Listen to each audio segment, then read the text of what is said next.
entity relationship model. It is a conceptual model which is used to design the database, and the ER diagram is the graphical representation of ER model. There are three components of ER model.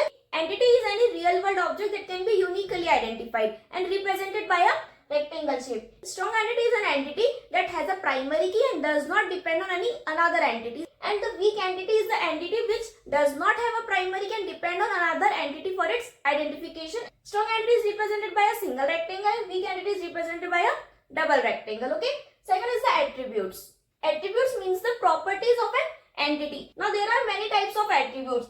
Simple attribute. Simple attributes are the attributes that cannot be divided further. Okay. For example, the age.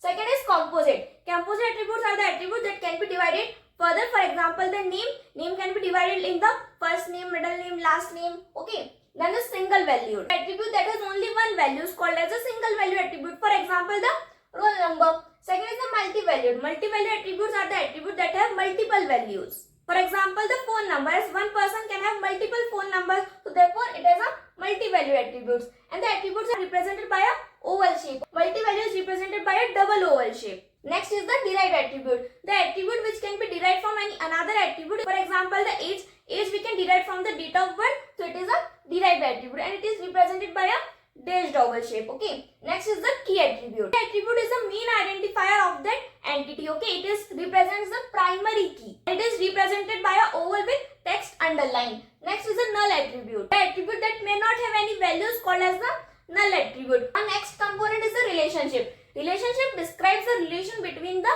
entities. Okay. And it is represented by a diamond shape. It has four types and these four types are also called as the mapping constants. First is a one-to-one. In one-to-one, only one instance of one entity is related to only one instance of another entity. For example, the student has ID card. The student will have only one ID card and one ID card will belong to only one student. So this relation will be called as a one-to-one relationship. Next is the one-to-many.